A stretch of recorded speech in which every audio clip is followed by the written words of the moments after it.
mendengar seruan hatiku. Ada mujizat dalam bersyukur, Engkau tempat perlindunganku. Tuhan, imanku tetap teguh dalam-Mu. Ku menang bersama-Mu.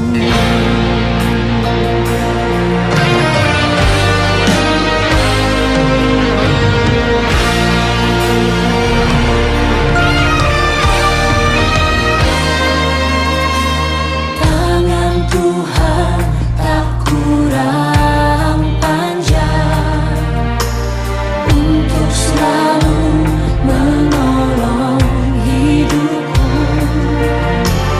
Telinganya tak kurang tajam untuk mendengar seruan hatimu. Mujizat dalam bersyukur, Engkau tempat perlindunganku.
Shalom jemaah yang dikasihi Tuhan, kita bersyukur karena hari ini kita bertemu lagi.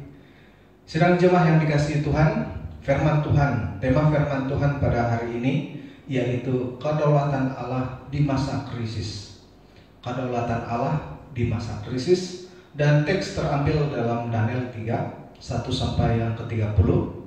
Daniel 3, 1 sampai yang ke-30. Jemaah baca di rumah. Dan saya tidak membaca di sini karena pembacaan kita terlalu panjang. Nah, sedang jemaah yang dikasihi Tuhan, Daniel 3 ayat pertama sampai 30 ini berbicara tentang 3 orang pribadi, 3 orang pemuda, yaitu di mana 3 orang pemuda ini menolak untuk menyembah patung emas Raja Nebukadnezar.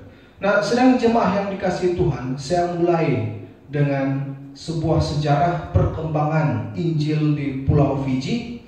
Pada tahun 1837, 3 orang pemuda daripada Metodis dari Inggris, yaitu James Calvert, John Hunt, dan Thomas Jagar, memutuskan untuk pergi ke Pulau Fiji sebagai misioneri bersama dengan istri mereka. Masyarakat Fiji pada ketika itu masih lagi karnibal, yaitu masih memakan daging manusia. Dalam perjalanan, kapten kapal yang membawa mereka ke pulau tersebut telah mencoba untuk membujuk mereka dan berkata kepada salah seorang daripada mereka, "Kamu akan kehilangan nyawamu dan orang bersamamu jika pergi ke tengah-tengah orang yang ganas itu." Sedang jemaah yang dikasihi Tuhan, namun mereka menolak untuk mendengar bujukan daripada kapten itu karena mereka sudah bertekad dan membulatkan hati mereka untuk pergi ke Pulau Fiji sebagai misioneri.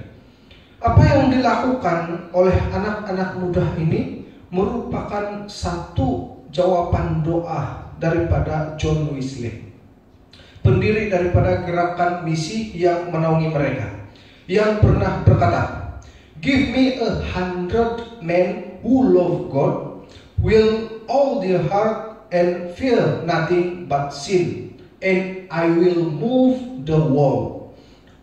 Ketiga pasangan pemuda Inggris ini merupakan contoh orang yang mencintai Tuhan dengan sepenuh hati dan tidak takut apapun, taat kepada Allah sekalipun risikonya adalah kehilangan nyawa. Ketaatan semacam ini juga telah dikisahkan dalam kitab Daniel 3. Sedang jemaah yang dikasihi Tuhan, pilihan sukar taat kepada Allah itu berhadapan dengan kematian, taat kepada raja berdepan dengan hidup. Nah, ini yang dihadapi oleh ketiga pemuda yang ada dalam kitab Daniel 3 ini, yaitu Sadrak, Mesak, dan Abednego, diperhadapkan pada satu situasi yang paling sulit dalam kehidupan iman mereka. Raja Nebukadnezar membuat sebuah patung emas di dataran Bura di wilayah Babel dan memberikan perintah supaya setiap orang tidak terkecuali Sadrak, Mesak, dan Abednego harus sujud menyembah di hadapan patung tersebut pada saat sangkakala dibunyikan. Sedang jemaah yang dikasihi Tuhan, perintah raja ini merupakan konsekuensi bila tidak dipatuhi, yaitu akan dicampakkan ke dalam perapian yang menyala-nyala. Ketiga pemuda Yahudi ini sadar bahwa perintah tersebut bertentangan dengan iman mereka, karena hanya kepada Allah saja mereka menyembah. Namun jika mereka tidak patuh, api yang menyala-nyala menanti mereka. Saudara, kengerian yang dihadapi oleh Sadrak, Mesak, dan Abednego tidak hanya pada perintah raja tersebut, tetapi ditambah dengan situasi sekeliling mereka yang sama sekali tidak berpihak kepada mereka. Orang Pasdim datang kepada Raja Nebukadnezar dan melaporkan ketiga pemuda Yahudi tersebut. Ada beberapa Yahudi yang kepadanya mereka telah Tuanku berikan pemerintahan atas wilayah Babel, yakni Sadrak, Misak, dan Abednego. Mereka tidak memuja dewa Tuanku dan tidak menyembah patung emas yang Tuanku dirikan. Dalam ayat yang ke-12. Sedang jemaah orang-orang Pasdim tersebut sengaja memberikan penekanan bahwa ketika orang ini menerima jabatan atas kemurahan raja untuk mereka, seolah ingin membangkitkan murka raja ke atas ketiga pemuda ini. Ditambah lagi mereka adalah pemuda-pemuda asing di tanah Babel. Tidak ada yang berpihak kepada mereka. Bahkan sekilas kelihatan mereka seperti dibiarkan oleh Tuhan, tidak segera memberikan pertolongan. Selain itu, yang mereka hadapi adalah kuasa seorang raja yang tidak dapat dilawan oleh siapapun. Sedang jemaah, bukankah kita juga sering menghadapi situasi sulit seperti dalam kehidupan iman kita? Ada kalanya kita menghadapi situasi seolah-olah kejahatan yang memegang kendali dan menguasai seluruh keadaan, dan kita berada di dalam posisi yang sangat lemah dan tidak berdaya. Apa yang membuatkan kita dapat bertahan dalam iman kita di tengah krisis ini dan yang kelihatan sulit dan sangat berat? Apa yang membuat Sadrak, Misak, dan Abednego tetap berdiri teguh menolak dengan berani perintah raja ini? Karena ketaatan total ke atas segalanya. Ketika pemuda ini memberikan ketaatan total ke atas segalanya, sebetulnya ada sejumlah alasan bagi Sadrak, Misak, dan Abednego untuk takluk kepada perintah raja. Mereka boleh saja kompromi satu kali saja, dan setelah itu mereka akan taat sepenuhnya kepada Allah. Apalagi ini akibatnya nyawa mereka boleh melayang. Mereka juga boleh beralasan, jika mereka mati, bagaimana caranya mereka melakukan hal-hal baik untuk Allah dan umatnya? Bukankah kehendak Tuhan yang membawa mereka sampai ke posisi penting di Babel? Bagaimana mungkin mereka dapat mewujudkan rencana Allah terhadap umatnya jika akhirnya mereka mati? Sekalipun alasan-alasan mereka di atas dapat saja dimaklumi, jika harus menyembah patung emas tersebut, namun bagi mereka ketaatan kepada Allah melampaui segala-galanya. Mereka rela melepaskan semua pencapaian mereka dalam pemerintahan Babel demi ketaatan terhadap Allah. Bahkan mereka tidak peduli terhadap nyawa mereka sendiri. Respon mereka terhadap perintah Raja Nebukadnezar sungguh merupakan tindakan iman yang berani. Ketika Raja menebar ancaman terhadap mereka, respon mereka sungguh mengejutkan. Mereka berkata, tidak ada gunanya kami memberi jawab kepada Tuanku dalam hal ini. Jika Allah yang kami puja sanggup melepaskan kami, maka Ia akan melepaskan kami dari perapian yang menyala-nyala dan dari tangan Tuanku, ya Raja. Tetapi seandainya tidak, hendaklah Tuanku mengetahui, ya Raja, bahwa kami tidak akan memuja dewa Tuanku dan tidak akan menyembah patung emas yang Tuanku dirikan itu. Dalam ayat 16 sampai yang ke-18. Apabila kita dapat membayangkan kepercayaan dan ketaatan sedemikian rupa terhadap Allah yang Maha Kuasa. Bolehkah kita membayangkan satu situasi, satu keadaan iman percaya mereka sehingga ke tahap yang begitu tinggi? Sedang jemaah yang dikasihi Tuhan, mereka percaya Tuhan sanggup melepaskan mereka dari kematian, tetapi mungkin juga Tuhan tidak berkehendak untuk melakukannya. Dan jika itu terjadi, mereka siap mati untuk kehendak Allah. Dalam kehidupan kita sehari-hari, kita juga menghindari perapian. Kita dapat diperhadapkan pada pilihan antara mengikut Tuhan dan kehendaknya atau kenyamanan, kemapanan dan harta duniawi. Renungan besar untuk kita adalah, apakah kita berani membayar apapun demi sebuah ketaatan kepada Tuhan? Apakah kita rela melepaskan hal-hal berharga dalam hidup kita untuk mengikuti kehendaknya? Sedang jemaah yang dikasihi Tuhan, apa yang dapat kita lihat sana adalah keyakinan terhadap kehadiran Allah. Keyakinan terhadap kehadiran Tuhan adalah kunci dari keberanian untuk menanggung segala konsekuensi ketaatan kita terhadap Tuhan. Setiap apa yang kita perbuat ada harga yang harus dibayar.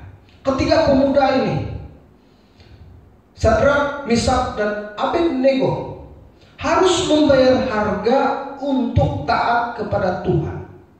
Mereka menolak taat kepada raja dalam hal menyembah patung emas raja. Mereka tahu risikonya nyawa mereka hilang. Nah, dari mana keberanian yang mereka hadapi? Keberanian itu mulai melalui daripada satu kunci, yaitu keyakinan terhadap kehadiran Tuhan. Saudara yang dikasihi Tuhan, kita akan menghadapi namanya konsekuensi ataupun risiko daripada ataupun balasan daripada hasil pilihan kita. Saat kita memilih Tuhan, pasti ada risiko. Saat kita memilih yang bukan Tuhan pun ada risiko. Lalu bagaimana caranya untuk menghadapi? Beroleh kekuatan adalah meyakini kehadiran Allah di dalam kehidupan kita. Karena keyakinan terhadap kehadiran Tuhan adalah kunci dan keberanian untuk menanggung segala konsekuensi ketaatan kita kepadanya. Saudara yang dikasihi Tuhan, di tengah-tengah ketidakberdayaan Sadrak, Mishak, dan Abednego menghadapi perapian yang menyala-nyala dan murka raja, Allah hadir memberi pertolongan. Kehadiran Allah bahkan juga mengejutkan Raja Nebukadnezar. Dalam ayat yang ke-25 mencatat, tetapi ada 4 orang kulihat berjalan-jalan dengan bebas di tengah-tengah api itu. Mereka tidak terluka. Dan yang keempat itu seperti anak dewa. Kita tidak tahu secara pasti siapa oknum keempat di dalam perapian itu. Ada yang mentafsirkan itu adalah kemunculan prainkarnasi Kristus, atau itu adalah malaikat Tuhan, atau itu adalah Allah sendiri. Namun sekalipun kita tidak dapat memastikan siapa sosok tersebut, yang pasti Raja Nebukadnezar melihat kehadiran sosok ilahi. Siapapun sosok ilahi tersebut, kita dapat melihat bahwa Allah mengekspresikan solidarity, kehadirannya bersama ketiga hamba yang setia tersebut. Kehadiran Allah merupakan kekuatan yang maha dahsyat untuk melewati perapian dan kuasa raja. Percayalah, Allah menjamin bahwa Ia hadir bersama-sama dengan kita dalam situasi krisis yang kita alami. Siapa di antara kita yang menghadapi krisis? Berapa ramai di antara kita yang menghadapi krisis? Masa-masa ini setiap manusia yang berhadapan dengan ancaman global ini, yang menghadapi ancaman wabah ini, pasti menghadapi krisis. Krisis bukan saja terjadi kepada orang-orang yang kehilangan pekerjaan, terhadap orang-orang yang dimana perniagaannya merosot, terhadap orang-orang yang berdampak ataupun orang-orang yang secara langsung mendapat kerugian dari pandemi ini. Krisis ada di mana-mana. Saudara yang dikasihi Tuhan, yang dialami oleh ketiga pemuda ini, mereka berhadapan dengan krisis. Krisis sering terjadi dan mesti terjadi di dalam kehidupan manusia. Namanya manusia, sahabat yang terbaiknya, yang setianya itu adalah krisis. Karena manusia dari awal sampai kepada kematiannya akan ditemani oleh krisis. Sedang jemaah yang dikasihi Tuhan, kehadiran Allah merupakan kekuatan yang maha dasar untuk melewati perapian dan kuasa raja bagi ketiga pemuda ini. Bagi kita, kehadiran Allah itu merupakan kekuatan yang maha dasar untuk melewati lembah krisis yang kita alami setiap hari. Sedang jemaah, percayalah, Allah menjamin bahwa Ia hadir bersama-sama dengan kita di dalam situasi krisis yang kita hadapi. Allah juga mempunyai cara yang berbeza-beza untuk hadir dalam pengalaman setiap orang, dan terkadang dengan cara yang tidak terduga. Tuhan boleh saja membuka mata rohani kita saat kita menyadari kehadirannya melalui renungan ayat Alkitab yang kita baca, atau melalui perkataan dari seorang di dalam pergumulan kita yang kita hadapi, atau melalui daripada kata-kata dorongan orang lain. Ada banyak cara Tuhan hadir di dalam krisis kita. Sedang jemaah, Tuhan dapat menunjukkan kehadirannya ketika Ia memenuhi keperluan kita dengan cara yang ajaib di saat kita sedang mengalami kesusahan. Masih banyak lagi cara Tuhan untuk menunjukkan bahwa Dia tidak pernah membiarkan kita sendirian. Tuhan tidak biarkan kita sendirian. Ada banyak cara Tuhan untuk menolong kita. Masih banyak lagi cara Tuhan untuk menunjukkan bahwa Dia tidak pernah membiarkan kita bersendirian. Ia selalu hadir bersama-sama dengan kita di masa-masa yang senang ataupun di masa yang paling sukar di dalam hidup kita. Saudara, sejauh mana kita menghadapi krisis atau hal yang paling sukar dalam hidup kita, Tuhan menyertai. Kita mungkin kelihatan seorang diri menghadapi krisis, situasi krisis yang kita alami. Sepertinya tidak ada orang yang berpihak kepada kita. Sepertinya tidak ada orang yang memahami dan mengerti apa yang kita alami. Setiap manusia pernah menghadapi ini.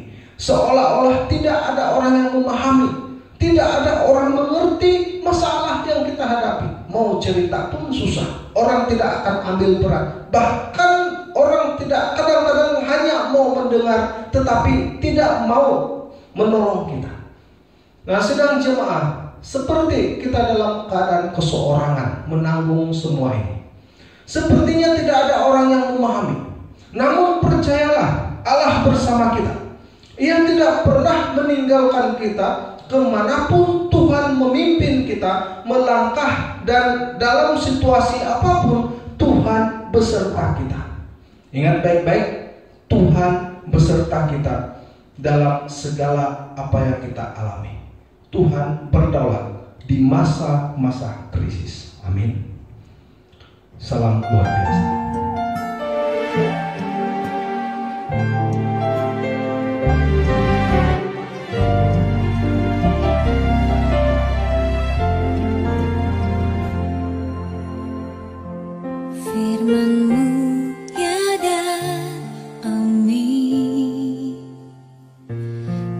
Janjimu menopangku, berjalan bersamamu di setiap musim hidupku. Yesus, aku cinta padamu. Yesus, tetaplah bersamaku. Tiada yang dapat menggantikanmu. Engkaulah jaminan hidupku.